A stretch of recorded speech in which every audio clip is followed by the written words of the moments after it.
कहानी की शुरुआत में हम फीमेल लीड शाओ शाओ को देखते हैं जिसकी माँ उस पर शादी के लिए दबाव डाल रही थी कि तू बस इसी तरह से दूसरों की शादियों में छाया कर, अपनी शादी के बारे में कुछ भी मत सोच। अगर इस बार बिना बॉयफ्रेंड के तुम घर वापस आई तो मैं तुम्हें घर में घुसने नहीं दूंगी। कि तभी ही वो सुनती है कि ऊपर कोई कपल डिवोर्स लेने के लिए झगड़ा कर रहा है। वो कहती है कि पहले शादी करो एंड जब एक दूसरे के बीच में ना बने तब डिवोर्स ले लो। इन सारे झमेले में पड़ना ही क्यों, इससे अच्छा कि शादी ना करो, अकेले मस्त लाइफ जियो। तभी ही ऊपर से एक गमला उसके ऊपर आकर गिरता है और उसकी सीधी छाग पुराने जमाने में होती है। अभी वो किसी लड़के शाओरन की बॉडी में आ गई थी। शाओरन पिछले 10 सालों से बाथ हाउस में मसाज देने का काम करता है। अभी वो शॉक्ड हो ही रही थी कि शाओरन उसे अपनी कॉन्शियसनेस में बात करता है, यानी कि अपने मन के अंदर। ये शाओरन के मन की अंदर की दुनिया है। शाओरन उसे कहता है कि अब तुम यहाँ पर आ गई हो तो इस कुर्सी पर बैठकर मेरी बॉडी को फिजिकल वर्ल्ड में कंट्रोल कर सकती हो। वो फटाक से उस कुर्सी पर बैठ जाती है एंड सोचती है कि माँ के ताने सुनने से ज्यादा अच्छा कि मैं यहाँ पर रहकर थोड़े मजे ही कर लूँ। अभी वो काफी एक्साइटेड हो रही थी इस बात को लेकर कि अभी वो बाथ हाउस में है। यहाँ पर तो सारे लड़के ही नहाने के लिए आते हैं। यहाँ तो मुझे मुफ्त का प्रदर्शन देखने को मिल जाएगा। तभी ही एक नौकर आकर उसे कहता है कि चू शाओरन, तुम खुद को आईने में देखना बंद करो, कमांडर यान आए हैं और वो सिर्फ और सिर्फ तुम्हारे पास से ही मसाज लेना चाहते हैं। जब शाओ शाओ कमांडर यान को देखती है कि वो सोचती है कि ये तो काफी हट्टा कट्टा है, इसकी बॉडी घिसने में तो बड़ा मजा आएगा। शाओरन कहता है कि मेरी माँ जरा ध्यान से, अगर कमांडर यान को गुस्सा आ गया, वो भड़क गए तो मुझे सीधा ऊपर पहुंचा देंगे, पर वो तो उसकी बात नहीं सुनती। आगे हम इस चू राज्य की राजकुमारी चिंगचंग को देखते हैं। उसकी पर्सनल बॉडीगार्ड रुई आकर उसे बताती है कि कमांडर यान छठे राजकुमार सेनान के साथ काम कर रहे हैं। अगर हम उस कमांडर यान को पकड़ ले तो वो सेनान हमारा कुछ भी नहीं बिगाड़ पाएगा। अभी मैंने सीतियान को उस पर नजर रखने को बोला है कि राजकुमारी चिंगचंग कहती है कि तुमने अच्छा किया, जाकर उस कमांडर यान को अरेस्ट कर लो। वेल, इसका नाम सीतियान है, कहानी का सेकंड मेल लीड। अभी वो कमांडर यान को ही देख रहा था कि अचानक से उसकी मौत हो जाती है। शाओ शाओ अभी उसको मसाज कर दे रही थी कि सीतियान को ऐसा लगता है कि शायद इसी लड़के ने कमांडर यान को मारा है। वहीं शाओ शाओ सोच रही थी कि ये गुस्सा लड़का कितना ज्यादा हैंडसम है। वो उसे कहती है कि क्या मैं तुम्हारी भी थोड़ी मसाज कर दूं, लेकिन वो तो उसे सीधा जेल में डाल देता है। अभी वो उसे टॉर्चर कर रहा था और मन के अंदर शाओ शाओ ने कुर्सी पर शाओरन को बिठा दिया था कि ये तुम्हारी अपनी बॉडी है तो दर्द सारा तुम्हें ही झेलना होगा। फिर वो सोचती है कि मुझे तो लगा था कि यहाँ पर मजा आएगा, लेकिन मैं कहाँ आकर फंस गई। अभी मुझे अपनी माँ की काफी याद आ रही है, मुझे अपने घर वापस जाना है। कि बैकग्राउंड से आवाज आती है कि तुम अपना मिशन पूरा किए बिना यहाँ से वापस नहीं जा सकती। इस चू राज्य के राजा की तबीयत काफी खराब है। ये देखकर गुंडा सेनान राजगद्दी पर बैठना चाहता है, पर राजकुमारी चिंगचंग ऐसा नहीं होने देना चाहती। ये देखकर सेनान अब राजकुमारी चिंगचंग के पीछे पड़ गया है ताकि उसे मारने के बाद उसका रास्ता साफ हो जाए और वो शांति से राजगद्दी पर बैठ सके। चू शाओरन को चिंगचंग की सेफ्टी की फिक्र है कि कहीं वो इस सेनान से लड़ने के चक्कर में मारी ना जाए, पर वो तो बस बाथ हाउस में एक काम करने वाला मामूली सा वर्कर है। वो भला राजकुमारी को कैसे बचा पाएगा। वो काफी ज्यादा कमजोर बेचारा और कुछ ज्यादा ही बेवकूफ है, पर दिल से वो राजकुमारी को काफी पसंद करता है। तो तुम्हारा ये मिशन है कि तुम राजकुमारी चिंगचंग और इस शाओरन की सेटिंग कराओ। 60 दिन के अंदर अंदर तुम्हें इन दोनों की शादी करानी होगी। अगर तुम अपने मिशन में फेल हो गई तो तुम गायब हो जाओगी और अपनी माँ से कभी भी नहीं मिल पाओगी। वो कहती है कि भगवान, क्या आप मेरे साथ कोई मजाक कर रहे हैं? इस गधे की सेटिंग में राजकुमारी से कैसे करा सकती हूँ। कि तभी ही उसे एक डोरेमोन की पॉकेट जैसा थैला मिलता है एंड बैकग्राउंड से आवाज आती है कि इस थैले में से तुम अपनी दुनिया से जो भी चाहती हो वो मंगा सकती हो। वो कहती है कि इसका मतलब ये है कि मेरी जिंदगी की डोर अब इस बेवकूफ के हाथों में है। वो जल्दी से उसे उठाकर कुर्सी पर खुद बैठ जाती है। अभी उस गुंडे सेनान ने ही कमांडर यान को मरवा दिया था ताकि राजा को उसकी सच्चाई के बारे में पता ना लगे कि वो राजगद्दी के पीछे पड़ा है। शाओ शाओ सोचती है कि मुझे कुछ करना होगा, वरना ये लोग तो मुझे झूठे केस में फंसाकर मार देंगे। कि तभी ही वहाँ पर राजकुमारी चिंगचंग आती है। शाओ शाओ सोचती है कि ये राजकुमारी तो दिखने में काफी एलिगेंट और एक्सपेंसिव लगती है। पता नहीं उसे ये बेवकूफ़ पसंद आएगा कि नहीं कि राजकुमारी उसे जान से मारने का ऑर्डर देती है कि वो कहती है कि रुको रुको, मैं तो बस मसाज करने वाला एक मामूली सा वर्कर हूँ। मैंने पिछले 10 सालों में 10,000 लोगों से भी ज्यादा आदमियों की पीठ की मालिश की है, तो कमांडर यान भी उनमें से ही एक है। मैं उसे नहीं जानता और ना ही मैंने उसे मारा है। राजकुमारी को उसकी बातों पर भरोसा नहीं होता कि वो दोबारा ऑर्डर देती है कि ये बस बकवास कर रहा है, इसे मार दो। कि वो कहती है कि रुको, मैं बस बाथ हाउस में ही काम नहीं करता बल्कि मैं एक इन्वेंटर भी हूँ, मेरे पास एक बुलेट प्रूफ जैकेट है। ये सुनकर राजकुमारी को उसकी बातों में इंटरेस्ट आने लगता है। वो अपने उस डोरेमोन के पॉकेट में से उस बुलेट प्रूफ जैकेट को निकालती है और राजकुमारी को देती है। ये देखकर राजकुमारी उससे थोड़ी इम्प्रेस हो गई थी। वो कहती है कि चलो ये बंदा थोड़ा काम का है, इसे जिंदा ही रखते हैं। राजकुमारी तो उसे अपने साथ लेकर जाने वाली थी कि सितियान कहता है कि क्यों ना मैं इसे अपने साथ लेकर जाऊं। शाओ शाओ खुश होकर कहती है कि ओके माय लॉर्ड, मैं आपके साथ आने के लिए बिल्कुल तैयार हूँ। सितियान उसे दूर करके अपने हाथों को साफ करने लगता है। वहीं मन के अंदर शाओ शाओ को शांति मिलती है कि चलो जान बची तो लाख खो पाए, लौट के बुद्धू घर को आए। शाओरान उसे अपनी लव स्टोरी सुनाने वाला था। वो कहती है कि देखो, मुझे तुम्हारी लव स्टोरी जानने में कोई इंटरेस्ट नहीं। तुम राजकुमारी चिंगचंग को पसंद करते हो तो अब मैं तुम्हें तुम्हारी मंजिल तक पहुंचाऊंगी। मैं तुम्हारी शादी राजकुमारी से कराऊंगी। ये सुनकर शाओरान तो काफी खुश हो जाता है। वो कहती है कि वैसे सितियान थोड़ा गुस्सैल है पर मुझे काफी पसंद आया, उसकी बॉडी तो काफी ज्यादा झकास है। ऐसा कहकर वो सितियान के ही बारे में बात करने लगती है। वहीं राजकुमारी चिंगचंग को शाओरान पर शक हो रहा था कि छठे राजकुमार ने कहीं इस लड़के को हम पर जासूसी रखने के लिए तो नहीं भेजा। वो थोड़ा अजीब सा था और 2 मिनट के अंदर ही उसने मेरा भरोसा जीत लिया। जाकर इस बात का पता लगाओ कि ज़ेनान के साथ वो लड़का मिला हुआ है या फिर नहीं। वहीं शाओ शाओ तो मजे से डोरेमोन के पॉकेट में से खाना निकालकर खा रही थी।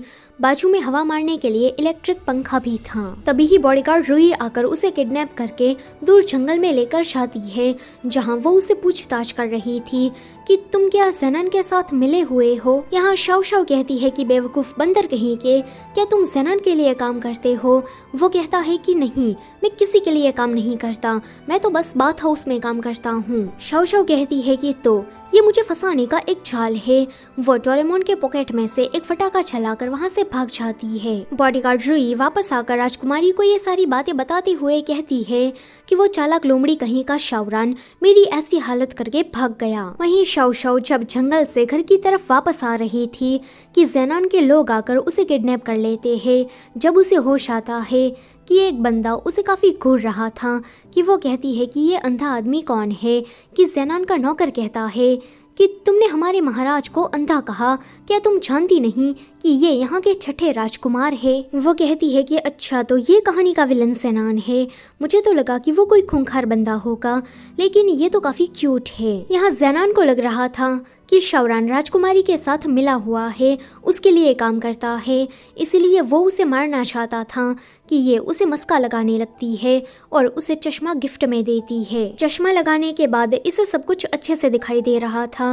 वो शाओरान से काफी खुश हो गया था, इसलिए वो इनाम के तौर पर उसे 4 नौकर देता है, 2 लड़के और 2 लड़कियां। आगे वो इन चारों को पिला पिलाकर बेहोश कर देती है। फिर वो सोचती है कि गुंडे ज़ेनान ने इन चारों को मुझ पर नजर रखने के लिए भेजा।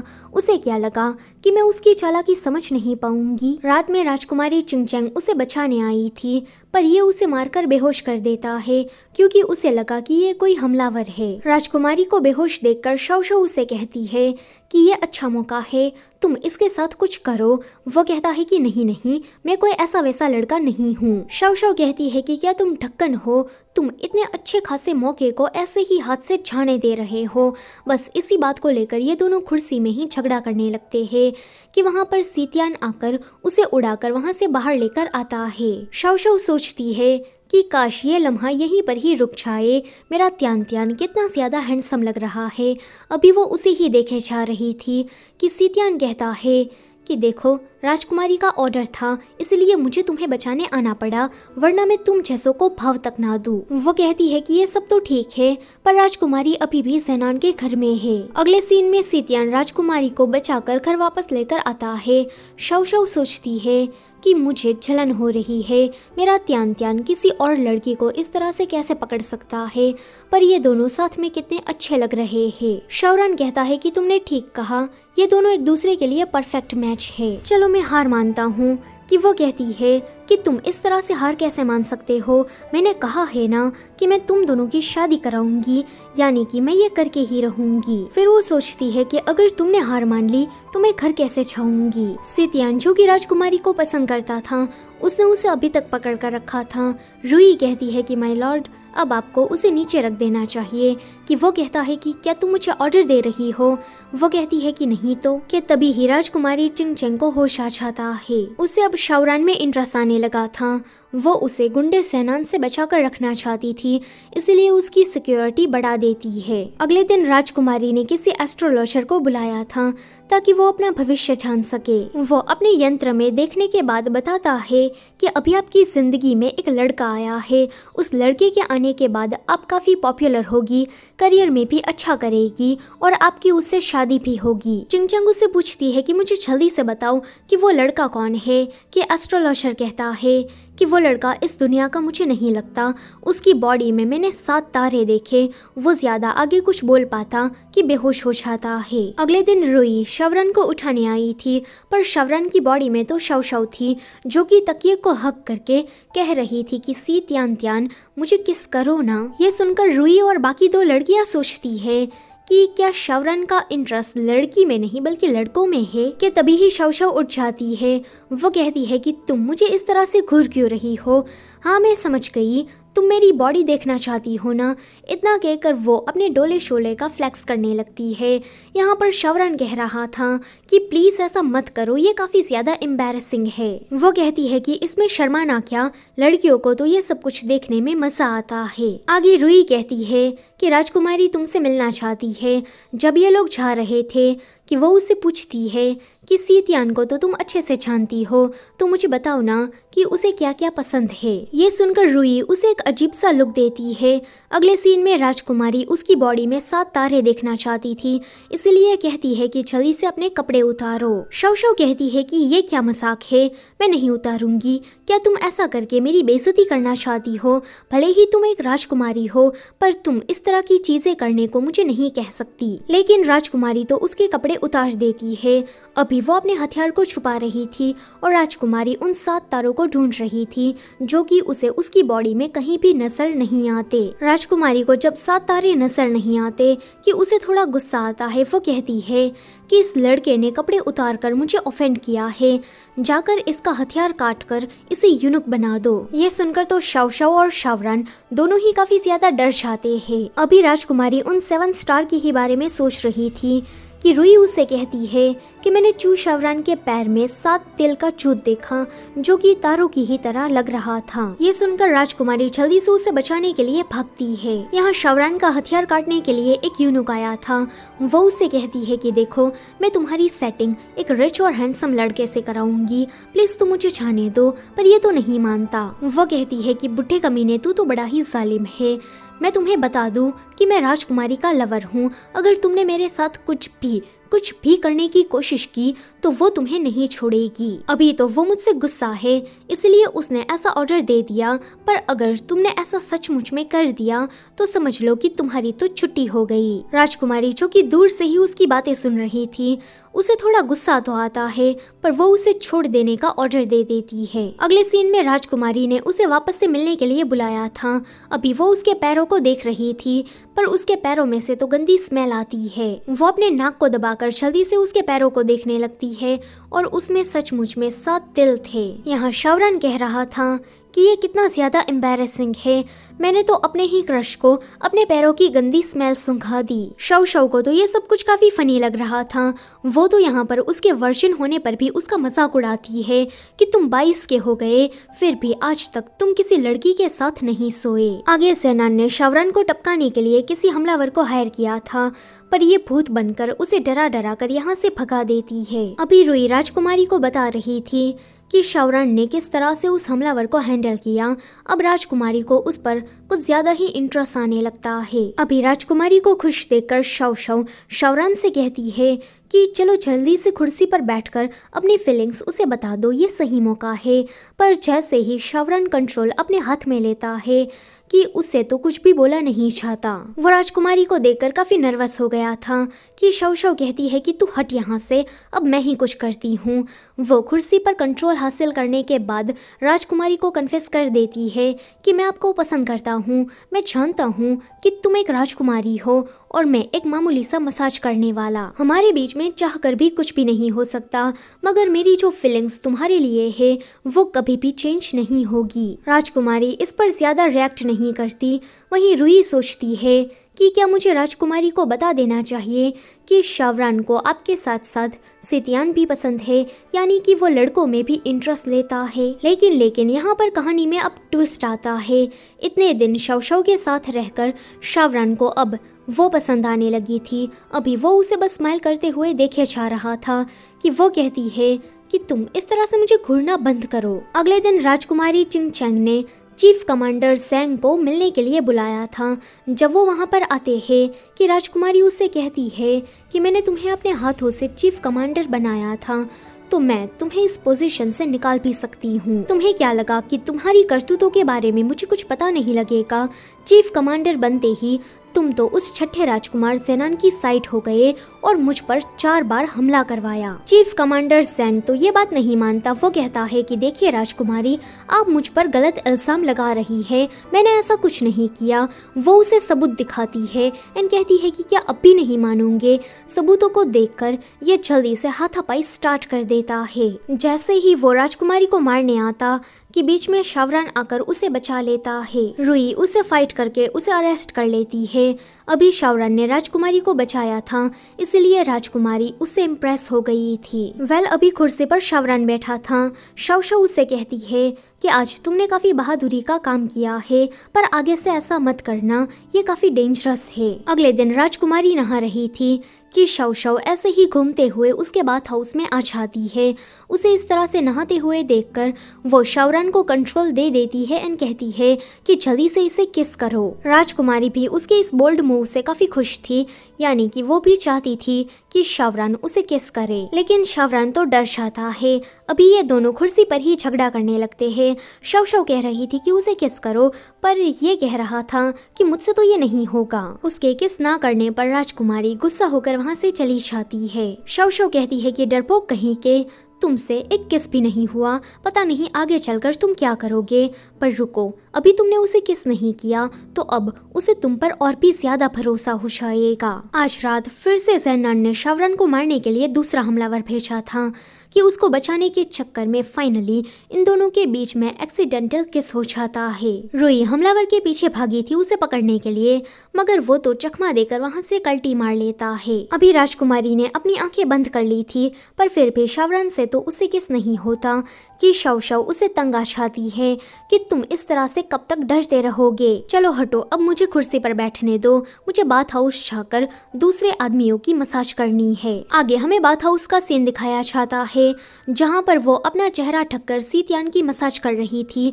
सितियान को पता नहीं था कि ये शावरान है। वो अपने पर्सनल बॉडीगार्ड से उसी के ही बारे में बात कर रहा था कि वो शावरान तो मेरे सामने कुछ भी नहीं है, राजकुमारी चिंगचैंग पक्का मुझे ही पसंद करेगी। बॉडीगार्ड कहता है कि पर वो शावरान तो आजकल क्राउन प्रिंस के पास जाकर मिल रहा है और क्राउन प्रिंस ने तो उसे अपना जीजा ही बना दिया है। मुझे नहीं लगता कि राजकुमारी के साथ आपका कोई चांस भी है। सितियान वाज लाइक, तुम मेरे बॉडीगार्ड हो या फिर उसके, कि तभी ही मास्क निकल जाता है और सितियान को पता लग जाता है कि उसकी मसाज करने वाला लड़का शावरान है। अगले दिन शव शव दूसरी नौकरानियों के साथ मिलकर कॉस्मेटिक के बारे में बात कर रही थी कि सितियान ये सब कुछ देखकर उसके पास आकर कहता है कि मैं नहीं जानता कि तुम लड़कियों में इतने पॉपुलर क्यों हो, पर राजकुमारी की नजर से तुम दूर रहना, वो सिर्फ और सिर्फ मेरी है। शव शव कहती है कि तुम तो ये तक नहीं जानते कि राजकुमारी को क्या पसंद है और क्या नहीं, और तुम राजकुमारी को पसंद करने का दावा करते हो। सितियान कहता है कि तुम तो ऐसे बोल रही हो जैसे तुम्हें सब पता हो। ये सुनकर वो राजकुमारी के बारे में सारी गलत इन्फॉर्मेशन उसे देने लगती है।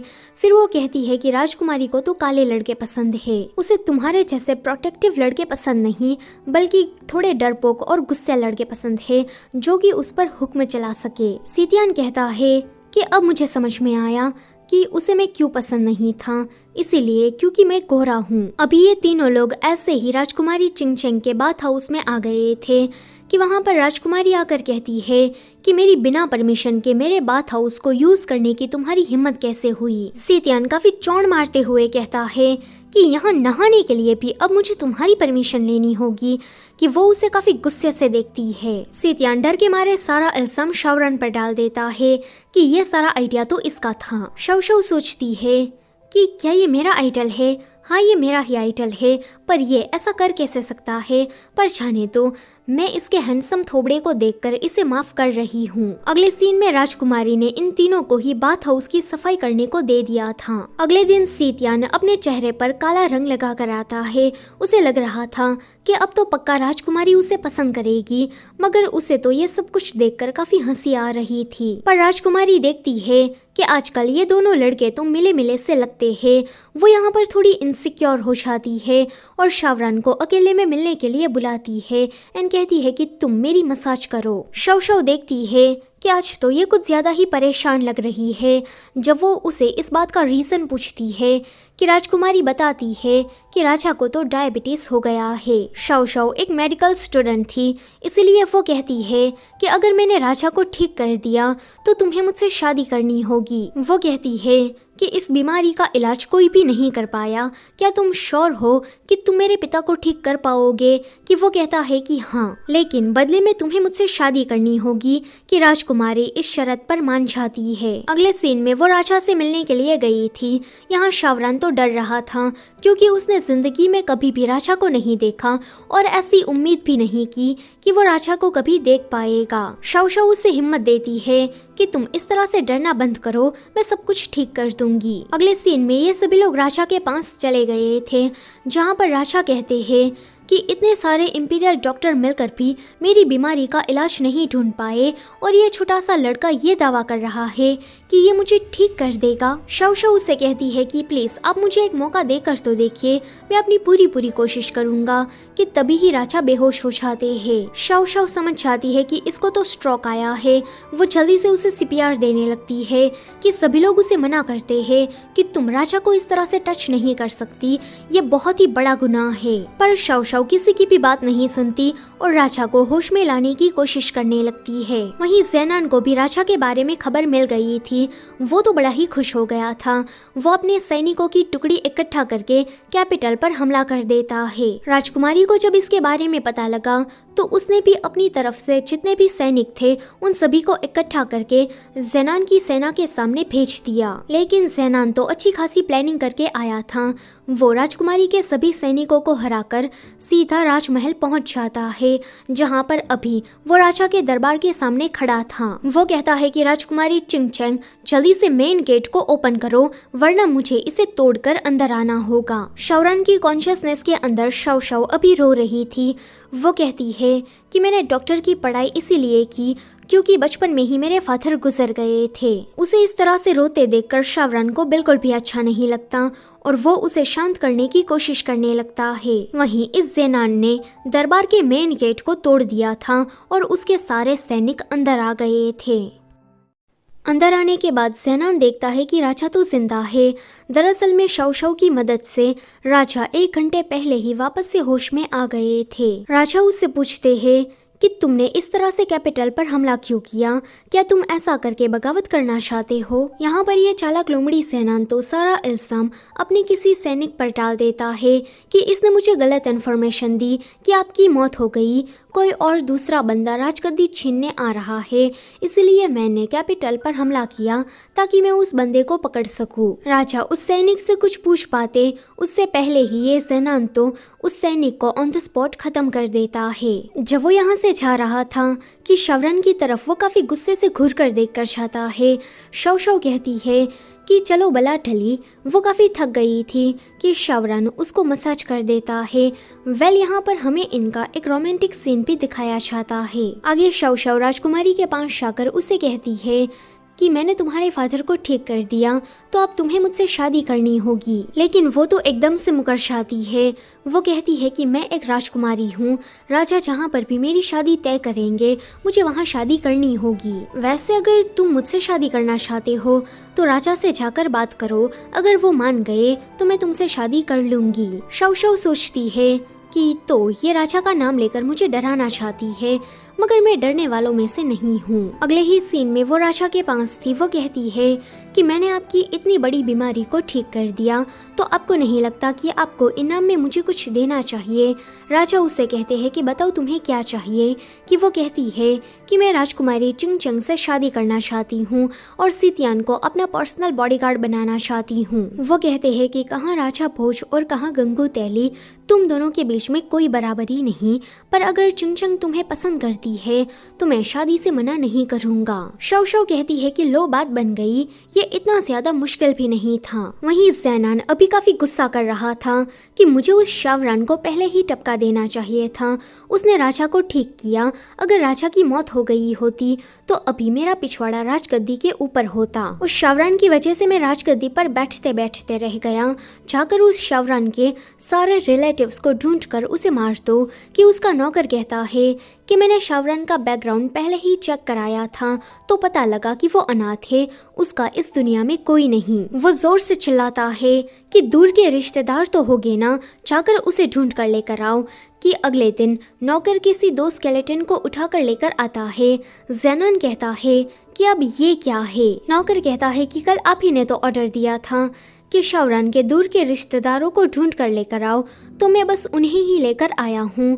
कि वो गुस्से से कहता है कि तू यहाँ से निकल, तू किसी भी काम का नहीं। वहीं राजा चिंगचंग से कह रहे थे कि शावरान का बैकग्राउंड मैटर नहीं करता, उस लड़के में कुछ तो अलग बात है, वो काफ़ी ज़्यादा टैलेंटेड है, फ्यूचर में वो तुम्हारे काफ़ी काम आ सकता है, ऐसे लड़के को तुम अपने हाथ से छाने मत देना।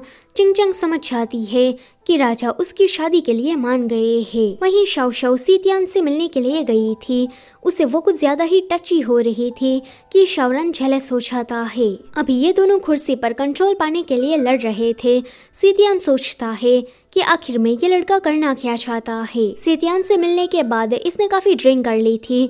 शव शव पेड़ को ही हक करके उसे सितियान मान रही थी और उसे किस करने की कोशिश कर रही थी कि ये उसे रोकता है। इतना ही नहीं, वो उसकी ऐसी हालत में उसकी काफी केयर भी कर रहा था। लेकिन जैसे ही अगली सुबह वो उठता है कि शव शव उसे कहीं नजर नहीं आ रही थी। वो याद करता है कि कल नशे की हालत में शव शव ने अपने मिशन के बारे में उसे सब कुछ बता दिया था और ये कहा था कि वो इस दुनिया से बिलोंग नहीं करती।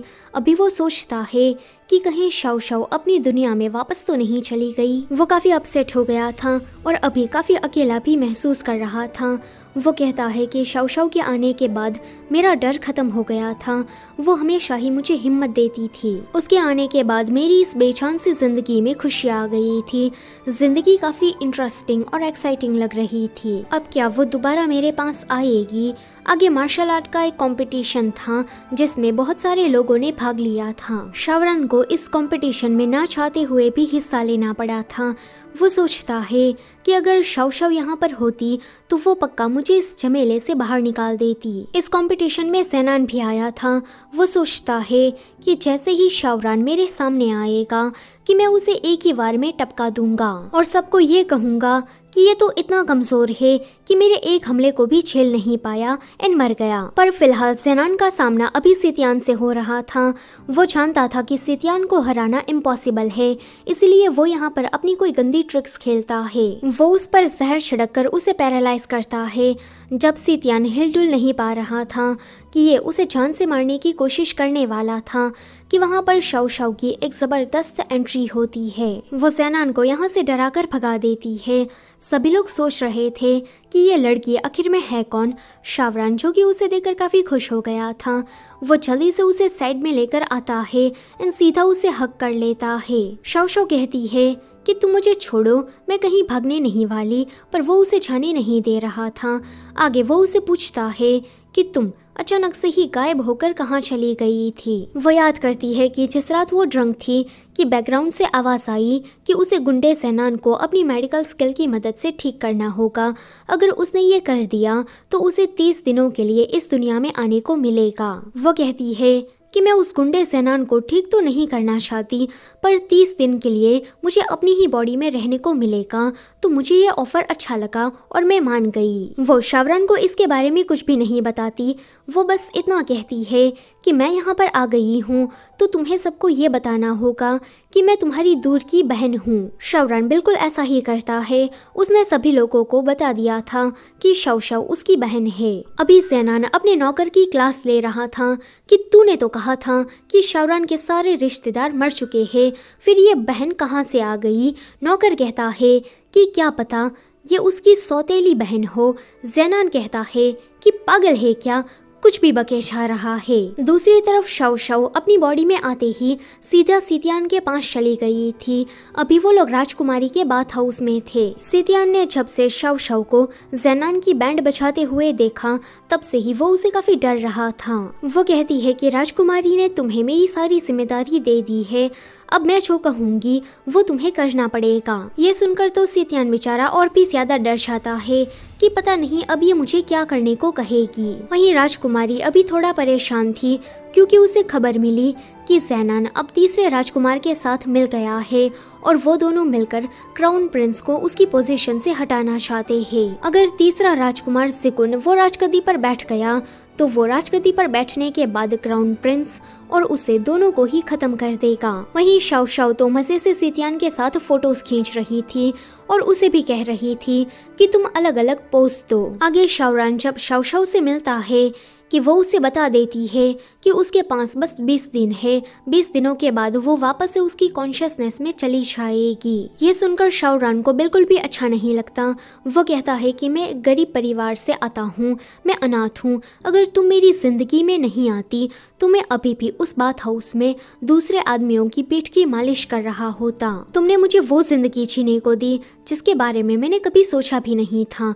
अगर तुम यहाँ पर नहीं रहोगी तो मेरा क्या होगा, प्लीज तुम मुझे छोड़कर मत जाओ। कि वो माफी मांगती है कि मुझे जाना ही होगा। आगे वो उसे सारा सच बता देती है कि जिस दुनिया से वो आई है उस दुनिया में उसकी मौत हो गई है। यहाँ पर वो बस 60 दिनों के लिए है। 60 दिन के अंदर उसे अपना मिशन पूरा करना होगा, जो कि था तुम्हारी और राजकुमारी की शादी कराना। अगर वो इस मिशन में फेल होती है तो वो हमेशा हमेशा के लिए गायब हो जाएगी। शावरान कहता है कि मेरा तो बचपन से यही सपना था कि मैं राजकुमारी से शादी करूं।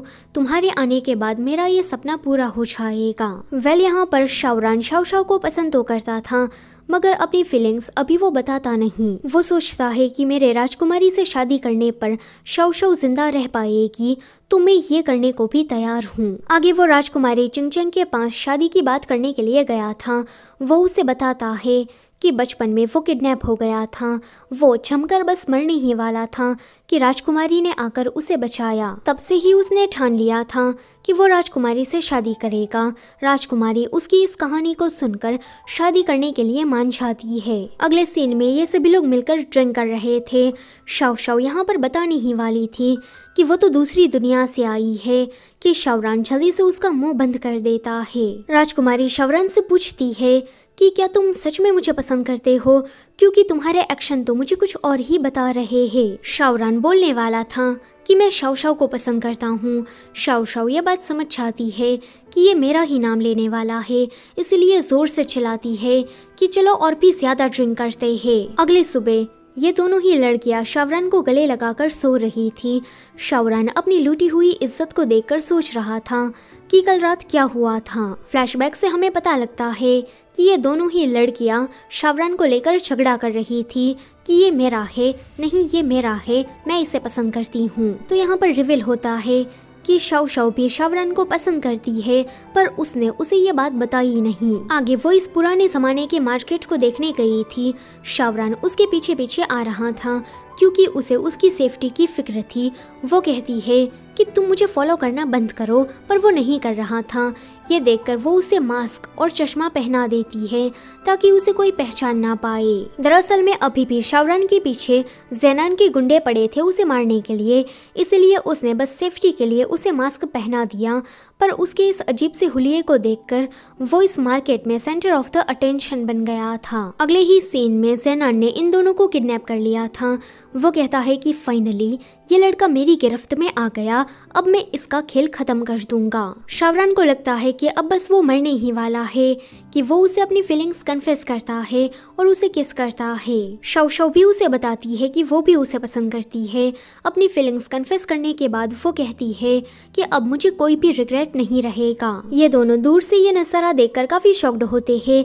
नौकर कहता है कि मैंने तो आपको पहले से ही कहा था कि इस शावरान का इस दुनिया में कोई नहीं, वो अनाथ है, ये तो उसकी लवर निकली। शव जैनान से कहती है कि तुम शावरान को जाने दो, बदले में मुझे खत्म कर दो। जैनान इस चीज के लिए मान गया था। शावरान जैसे ही यहाँ से दूर जाता है कि शव यहाँ पर एक बड़ा सा धमाका करती है। जैनान कहता है कि शव मैं तुम्हारी पूरी फैमिली को खत्म कर दूंगा। वहीं शव वापस से शावरान की कॉन्शियसनेस में आ गई थी। शव को वापस से जिंदा देखकर वो काफ़ी खुश हो गया था। वो कहती है कि क्या तुम बुद्धू हो, तुम जानते हो ना कि मैं इस दुनिया से बिलोंग नहीं करती, तो मैं मर कैसे सकती हूँ। वो कहता है कि तुम बिल्कुल भी चिंता मत करो, अब से मैं अपनी बॉडी का कंट्रोल खुद अपने हाथ में लूँगा। मैं राजकुमारी का दिल जीतकर उसे शादी करूंगा ताकि तुम अपनी दुनिया में वापस जा सको। वहीं सीतियान, उसे राजकुमारी में अब कोई इंटरेस्ट नहीं रहा था। उसे तो सीतियान पसंद आने लगा था, क्योंकि जब भी शावरान की बॉडी में कंट्रोल हासिल करती थी तो वो हमेशा ही सीतियान के आगे पीछे घुमा करती थी। आगे बुढ़ापे के कारण राजा की मौत हो गई थी और वहीं सरहद पर जैनान ने जिकुन के साथ मिलकर हमला कर दिया था, जिसमें वो जीत भी जाता है। सरहद पर कंट्रोल हासिल करने के बाद इसने तीसरे राजकुमार जिकुन को ही राजा बना दिया था। इसके मन में ये चल रहा था कि अब ये इसे पपेट राजा बनाएगा, ये जैसा कहेगा वैसा ही जिकुन को करना पड़ेगा। वहीं मंत्रिमंडल में जिकुन के राजा बनने पर कोई भी खुश नहीं था। वो सभी लोग चाहते थे कि यहाँ का राजा क्राउन प्रिंस बने। तभी ही वहाँ पर राजकुमारी चिंगचंग आकर राजा का आखिरी फरमान सुनाती है, जिसमें राजा ने क्राउन प्रिंस को ही राजगद्दी सौंपी थी। जैनान काफी चोट मारते हुए कहता है कि ये झूठ बोल रही है, ये फरमान भी झूठा है। सैनिकों, इस लड़की को अरेस्ट कर लो। लेकिन कोई भी सैनिक अपनी जगह से नहीं हिलता। सभी लोग तो राजकुमारी की बात मान रहे थे। वो ऑर्डर देती है कि इसने सरहद पर तबाही मचाई और धोखाधड़ी करके राजगद्दी पर बैठने की कोशिश की।